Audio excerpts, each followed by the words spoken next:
بسم اللہ الرحمن الرحیم۔ السلام علیکم ناظرین۔ صورت مسئولہ میں شوہر کی جسمانی ضرورت و خواہش کی تکمیل بیوی پر لازم ہے۔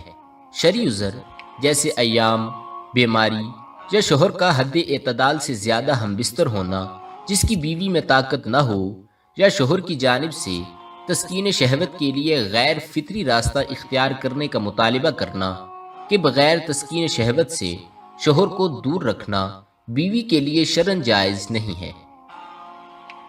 احادیث میں ایسی بیوی کے لیے سخت وعید آتی ہے۔ اپنے عمل پر مذکورہ خاتون کو توبہ کرنا چاہیے۔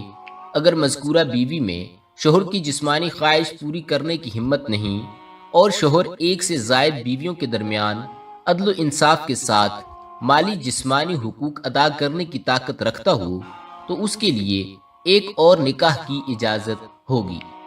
جو بیوی شوہر کا کہا نہیں مانتی ان کے لیے اللہ تعالیٰ کا فرمان ہے کہ رسول اللہ صلی اللہ علیہ وآلہ وسلم نے ارشاد فرمایا، قسم ہے اس ذات کی جس کے قبضے میں میری جان ہے، جو شخص اپنی بیوی کو اپنے پاس بستر پر بلائے وہ انکار کر دے تو باری تعالیٰ اس سے ناراض رہتا ہے یہاں تک کہ شوہر اس بیوی سے راضی ہو جائے۔ رسول اللہ صلی اللہ علیہ وآلہ وسلم نے ارشاد فرمایا، کوئی مرد اپنی بیوی کو اپنی حاجت کے لیے بلائے تو وہ ضرور اس کے پاس آئے، اگرچہ وہ تندور پر روٹی بنا رہی ہو تب بھی چلے آئے۔ ناظرین، پرانے زمانے کی بات ہے کہ ایک علاقے کا کوئی گورنر یا حاکم تھا۔ گورنر رات کو بستر پر اپنی بیوی کے ساتھ اپنے گھر میں تنہائی کے لمحات میں تھا۔ وہ بہت اچھے موڈ میں تھا مگر بیوی کسی وجہ سے اس سے ناراض تھی۔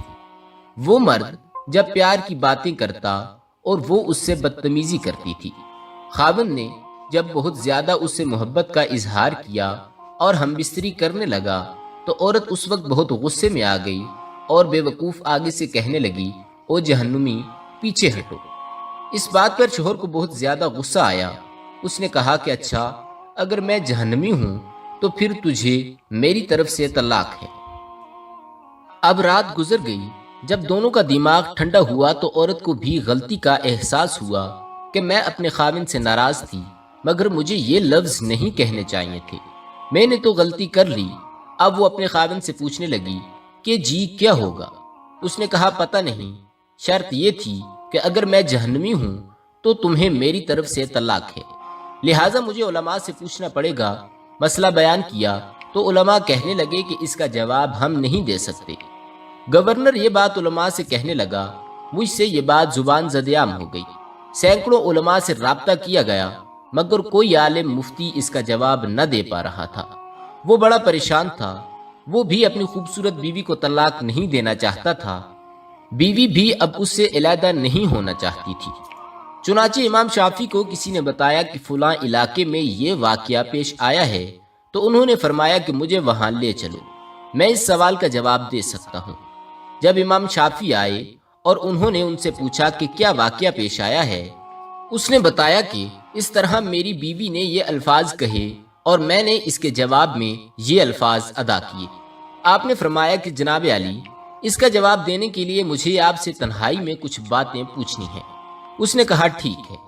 امام شافعی نے خاوند سے کہا کہ زندگی کا کوئی ایسا واقعہ بتاؤ جس میں آپ غلط کرنے کا ارادہ رکھتے ہوں اور کرنے پر طاقت بھی رکھتے ہوں مگر اللہ تعالیٰ کے ڈر کی وجہ سے آپ نے اپنے آپ کو بچا لیا ہو۔ بادشاہ سوچتا رہا اور کہنے لگا، ہاں ایک دفعہ میری زندگی میں یہ واقعہ پیش آیا کہ ایک دفعہ میں جلدی اپنے کاموں سے فارغ ہو کر اپنے کمرے میں چلا گیا۔ جیسے ہی میں کمرے میں داخل ہوا میں نے دیکھا کہ محل میں کام کرنے والی لڑکی میرے کمرے میں چیزوں کو سنبھال رہی ہے۔ جب میری نظر اس کے چہرے پر پڑی تو لڑکی حسن و جمال میں بے مثال تھی۔ چنانچہ میں نے دروازے کو بند کر دیا۔ جب میں آگے بڑھا تو لڑکی سمجھ گئی کہ میری نیت خراب ہے۔ وہ بچی نیک اور پاک دامن بھی تھی۔ میری طرف دیکھ کر اس نے کہا کہ اے بادشاہ، اللہ سے ڈرے۔ جیسے ہی اس نے یہ الفاظ بولے تو میرے دل میں اللہ کا خیال آ گیا اور میری آنکھوں کے سامنے میدان محشر کا منظر آ گیا۔ جب میں اللہ کے سامنے پیش ہوں گا تو میں اللہ تعالیٰ کو کیا جواب دوں گا؟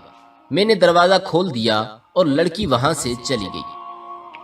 اگر میں چاہتا تو لڑکی سے اپنی خواہش پوری کر لیتا تو مجھے کسی نے پوچھنا ہی نہ تھا، مگر اس بچی کے یہ الفاظ میرے دل پر بجلی کی طرح گرے اور مجھے اللہ کا خوف آ گیا، اور میں نے گناہ کو موقع ملنے کے باوجود گناہ نہیں کیا۔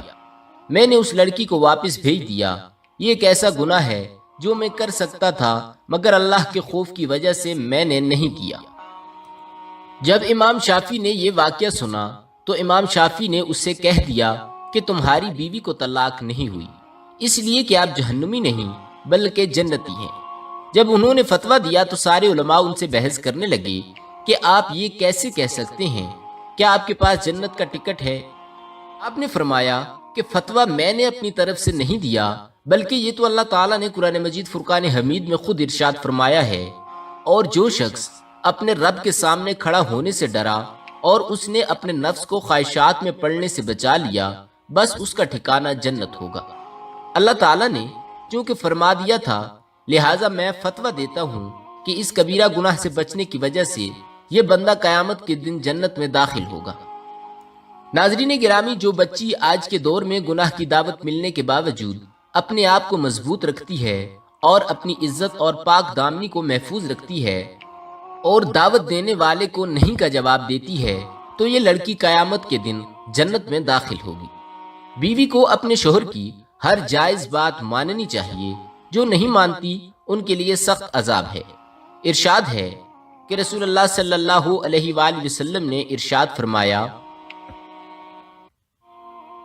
جب کسی شوہر نے اپنی بیوی کو اپنے بستر پر بلایا اور وہ نہ آئی، پھر اسی طرح رات گزر گئی، تو صبح تک سارے فرشتے اس عورت پر لعنت کرتے ہیں۔